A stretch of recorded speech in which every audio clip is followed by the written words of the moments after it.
Hola a todos, me llamo Edouard de la Jonquière. So I'll talk in English. A little bit about myself. I started my career at a strategy consultant in Capgemini Paris office. Then I started my own startup that I sold 2 years ago. It was an application for media monitoring in B2B.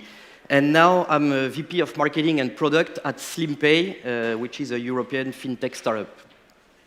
So it's the first time I see such a full room to talk about the 5th P of marketing. So you may all wonder what is the 5th P of marketing. And that's what we will talk about. So the title of this talk, the teaser of the talk was what do Uber, Spotify, and not Adobe, but Amazon have in common. It's because, according to us, they all understood the importance of this new 5th P of the marketing mix, which we're going to discover just now. So we all know about the traditional marketing mix, which is basically the product, the price, the place, and the promotion. Sometimes place can be replaced by point of sale. The title of the conference here is Reshaping the Future of Digital Economy, but the digital economy is already here and it has already reshaped the way we consume online. So the 5th P of the marketing mix, according to us at SlimPay, is the payment. And that's what all the US giants have understood long ago. So the payment is one step of the consumer journey. If we talk about e-commerce, doing marketing for e-commerce, it's all about acquiring users, so it's all about user acquisition, it's all about advertisement, paid acquisition, social referring, and stuff like that. So it's all about having users coming to your website. Then it's all about placing the good product to them according to what they want, what they desire, what they don't know that they desire. And we all know the story of Apple, which designs product that users don't know that they want it, that they will want it. Then it's all about having them adding product in their shopping cart, upselling them, cross-selling them. And it's also all about having them paying for it. So the payment is one step of the consumer journey on e-commerce, or more generally on digital commerce, but it's the most important one. And why it's the most important one? Because it's the one bringing value. You can acquire as many users as you want. You can have as many users as you want entering your conversion funnel. If they don't pay, what's all your effort about, right?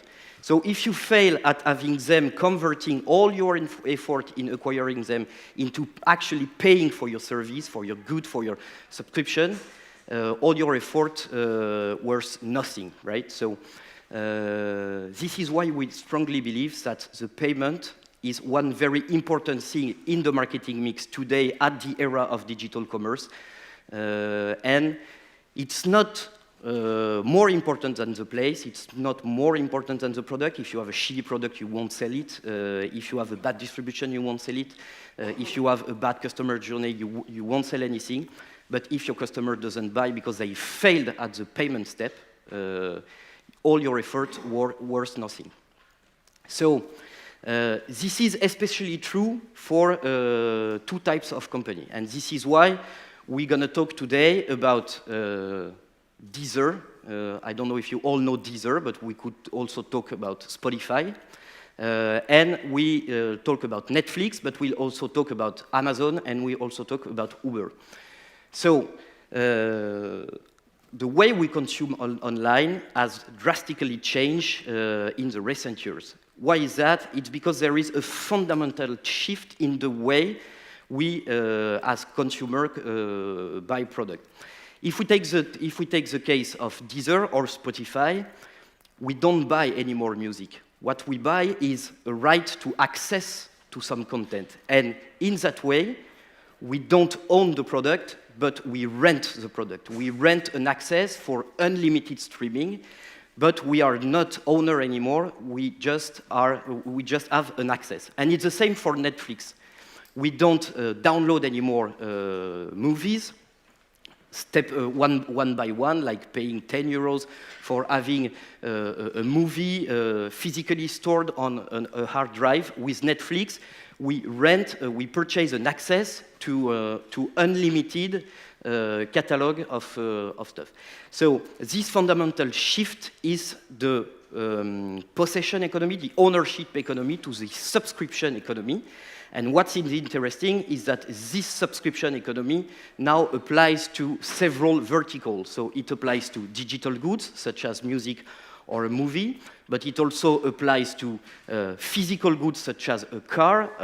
I don't know the real state of the Spanish market, but for example, in France, we have a very, very skyrocketing startup, which is called Drivey. You don't buy anymore a car, but you can rent from midnight to noon any car that you want, and you can have it delivered at your doorstep in 5 minutes. So you don't need to own a car anymore, but you can just rent a car. And we're going to see right after that why it has a strong impact on the payment side. So the second part of the company we're going to talk about today, it's Uber and Amazon. Uber and Amazon have interesting business model. They are not in the subscription economy, but from a payment perspective, they do repeat purchase. Okay, at Uber, the main challenge for them is that at your first experience of the product or the service, you will find it such amazing that you will, of course, use the service again. So it's all about the core product, which is replacing the taxi by private drivers. But all the magic of the service is what is supposed to stick the consumer and attach the consumer to the brand.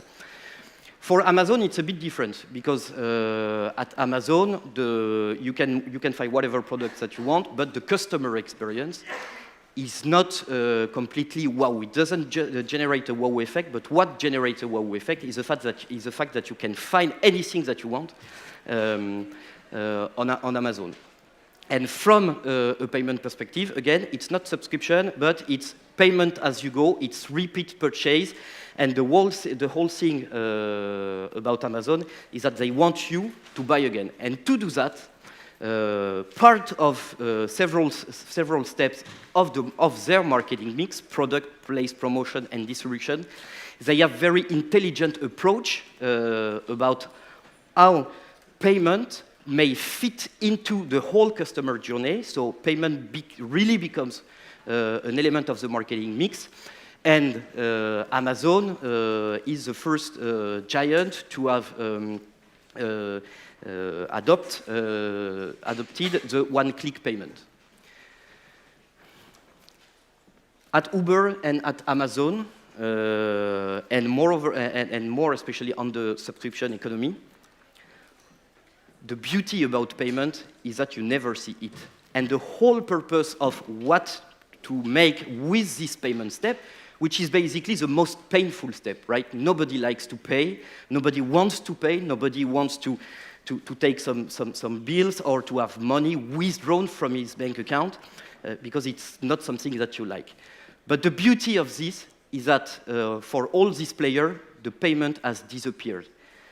When you take a Uber ride, I've checked there is no Uber yet in Bilbao, right? But it might come soon. The beauty of Uber is that you call for a cab directly from your application. You are geolocalized. In 5 minutes, the taxi comes, the car comes. Then you enter, you do your ride, and then you just close the door, say bye-bye, thank you very much. But you have the impression that you don't pay, right? You never pay with Uber. And you have the impression that the service is free. And actually, it's not free. But this payment step completely disappears from all your customer journey. And this is a really interesting marketing trick, right? You never pay. That's the same for Amazon. If you go for the one-click option on Amazon, you registered once your payment method, and then with one click, You just say, okay, I want this stuff, I want these e-books, I want this Kindle book, I want this, I don't know what, and just in one click, you can have it 2 days after deliver at your door. Did you pay? No, you didn't pay because you didn't authentify yourself with your PayPal account. You didn't ask to take your credit card out of your wallet, inputting all the PIN, checking your security code and stuff like that. It's just one click, and you didn't pay. That's really, really, really interesting marketing trick, and the payment is invisible. All of this is about making the payment invisible and thinking on how you can make it disappear from your customer journey. On Uber, what is interesting, I said earlier that payment is one step of the consumer journey, but it's the most important one. What is interesting is that this payment part, this payment step, can be localized at either the beginning of the customer journey, or at the end of the customer journey, or in the middle of the customer journey. For example, when you sign up for Uber, first thing is to do your sign-up process, authentify yourself, and then the second stuff right after that you need to do is adding a payment method. If you don't add a payment method, you cannot try, you cannot do a free trial, you cannot do anything on Uber. So the payment is the payment step is a very important part of the sign-up process at Uber. On Amazon, you can go into the traditional customer journey, so you get acquired, you get retargeted, you get like, you see an ad, you click an ad, you go on the platform, you select a product, you add product on your shopping cart, then you will ask to provide, as a standard and regular checkout process, you will be asked to provide your payment details, PayPal, credit card, whatever you want. And then Amazon proposes you to register your payment method to be able to activate this one-click feature. So again, payment is one step of the consumer journey. You can place it at the beginning, you can place it at the middle of the consumer journey, you can place it at the end of the consumer journey, but you have to deal with this step of the consumer journey, and then you can make it disappear with some easy tricks that are just registering a payment method. And it's all about conversion and earning money with your customer journey. But as a good marketer, I don't know how many people in this room do marketing. There is a part of the marketing which is about acquiring. There is a part of the marketing which is about the product, which is about the UI, the UX, talking about Uber. What is incredible at Uber, on top of the quality of service, is also the customer experience that you have. The UI on the Uber app is great. We can take other example. The UI that you have on Apple product is incredible, but on Amazon, excuse me, but the UI is completely shit. Have you ever seen a website, an e-commerce website, with such a crappy design? I mean, like, it's not about design, right? And they don't invest on design, so it's not about UI, but it's about UX. In how many clicks can you firmly order and have a product delivered at your doorstep on Amazon? Potentially, you can have it in 2 clicks, right? I click on the product and then add a one-click pay. So it's not about UI, but it's about UX. And this is when the marketing become technical.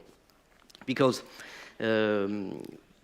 when we talking about payment, so we talked about UI and UX, but talking about payment, it can become technical as it is in any marketing stack. So you may choose a specific tool for your retargeting stuff, or for one platform to deal with all your online advertisement. You can select a very advanced marketing platform to do with your automated marketing stuff, with multi-posting and stuff like that. So there is plenty of tools, and they are tools that work better than other tools. And it's the same for payment.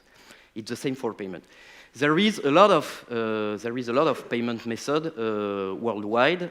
Some are specific according to geographies.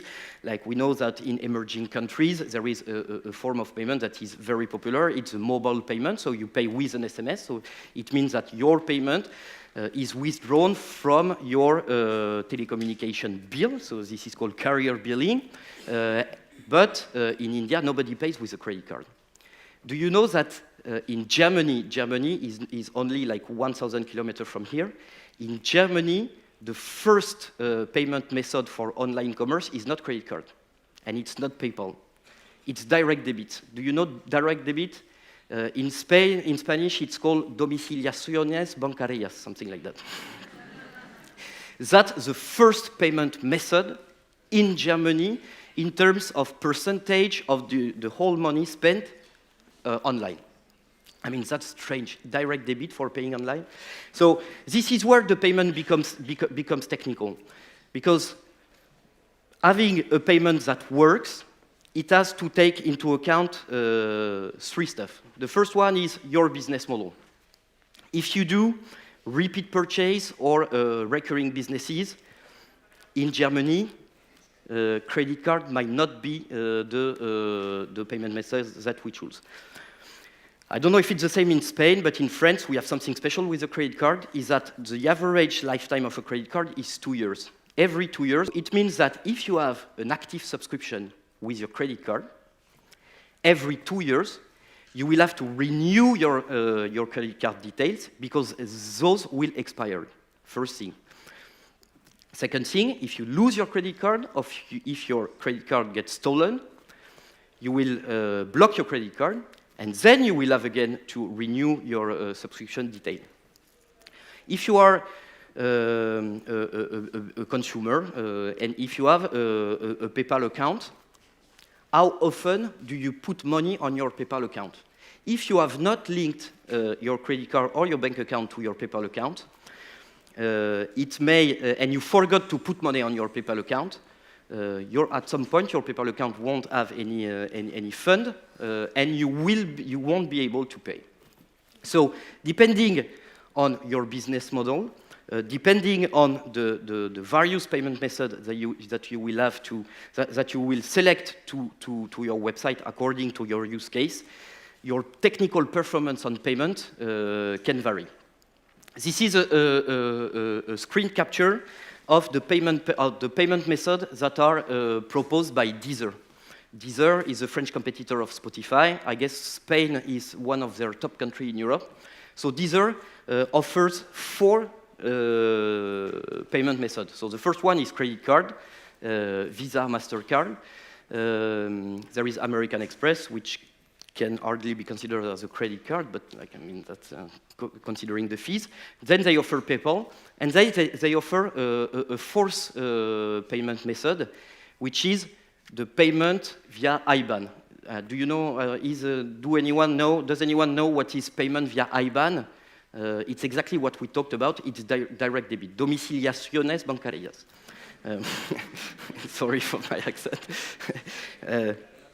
It's strange that such a pure digital player as Deezer offers to its millions of users the opportunity to upgrade and subscribe to a payment service with domiciliaciones bancarias. But why did they choose that? It's because they realized that they have a huge technical churn with their credit card users. Why is that? It's because of the 3 reasons we already talked about. First thing, every 2 years, their users have to renew their credit card, and they discovered that 45% of their users that have an expired credit card won't proactively renew it. So it means that if they do nothing about this, if they do nothing about tracking the expiration date, warning their customers that the premium subscription will be cut at some point, they will potentially lose 45% of their credit card premium subscriber. So of course they have preventive action on that. They track the expiration date, they warn the user, and they are able to reduce this 45% to an acceptable portion of users that renew their credit card. But you just have to keep that in mind. At Deezer, if they don't do anything, 45% of their premium subscription are lost directly after the expiration of the credit card.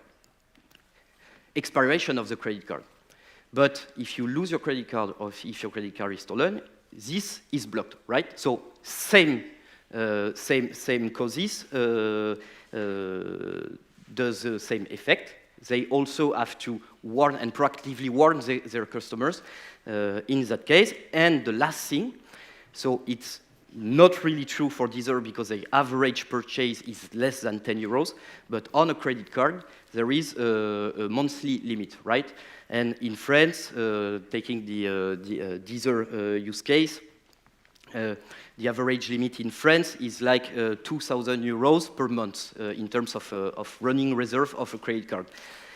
Imagine you take two plane tickets to go on vacation with your wife or husband. You book an hotel in Brazil. Your 2,000 euros running reserve, if you don't warn your bank, will be exceeded, and then you won't be able to pay for your Deezer subscription at less than 10 euros per month, right?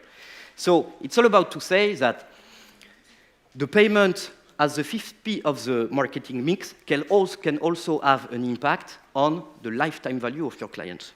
And this is an e-commerce preoccupation, right? This is an e-commerce challenge.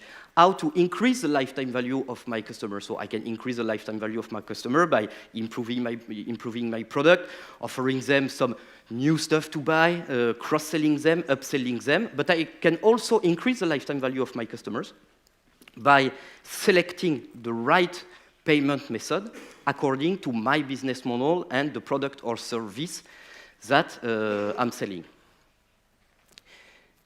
I think we are on time. Just like a few things about why I think we are qualified and I am qualified to talk about this is because, again, I'm the VP of Marketing and Product at SlimPay, which is a French fintech, and we do one thing, we do recurring payments, and we do recurring payments via domiciliaciones bancarias.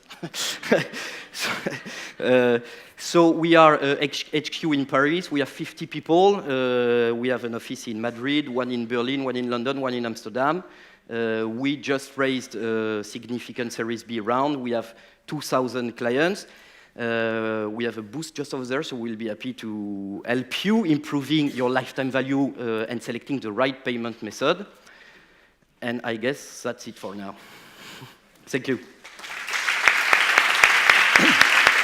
Thank you. Great talk. Tenemos 6 minutos para alguna pregunta. Invito a la sala a que lo pueda hacer.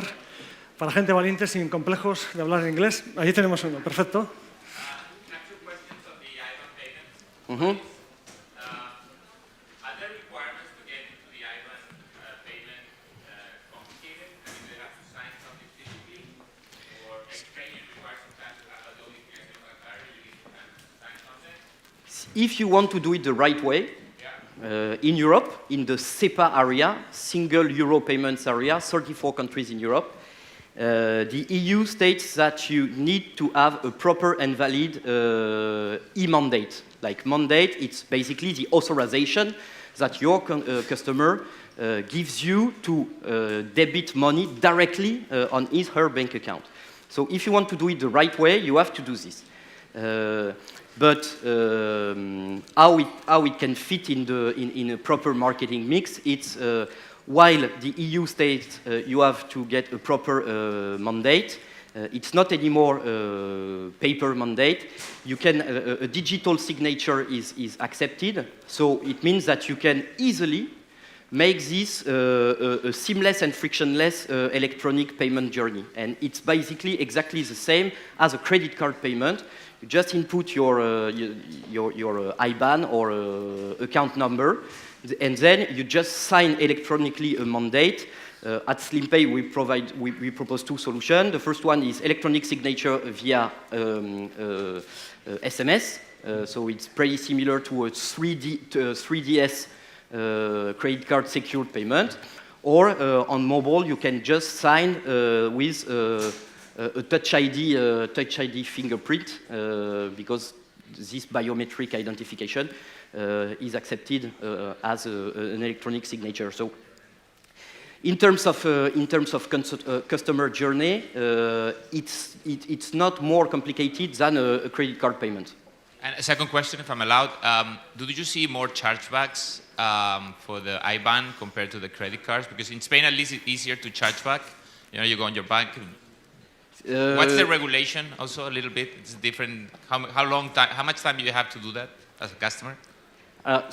The consumer protection is pretty similar to the credit card one, meaning that you can dispute a direct debit. So there is 2 periods, 8 weeks and 13 months. I mean, we can talk technical details just outside the room.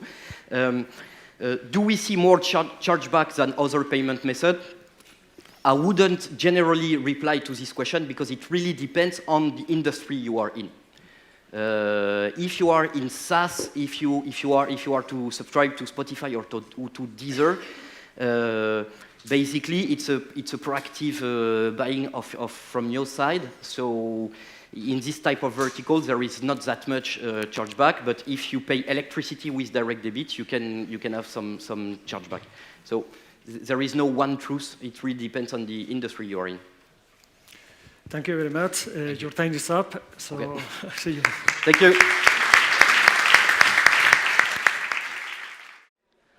Hola a todos, me llamo Edouard de la Jonquière.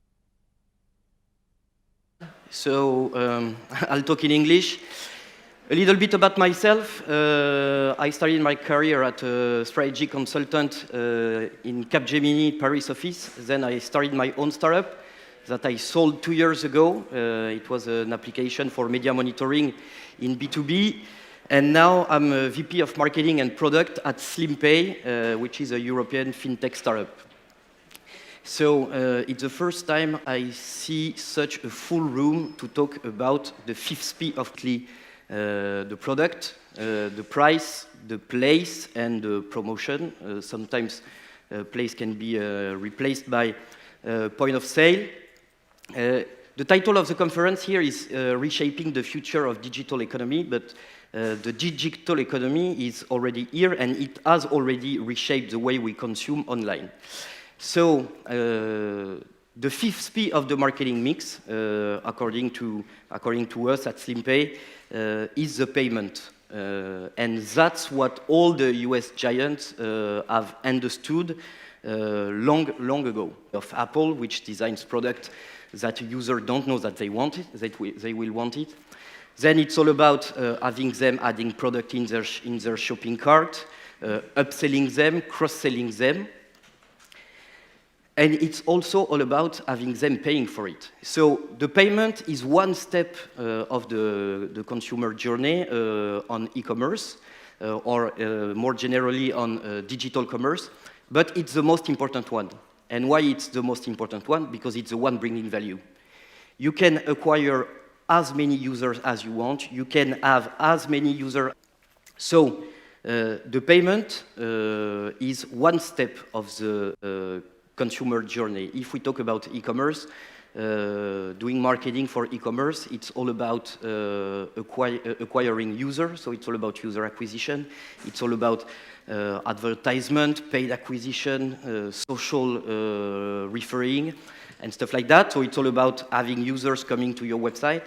Then it's all about placing the good product to them according to what they want, what they desire, what they don't know that they desire. And we all know the story of marketing. So you may all wonder what is the 5th P of marketing. And that's what we will talk about. So the title of this talk, the teaser of the talk, was what do Uber, Spotify, and not Adobe, but Amazon have in common?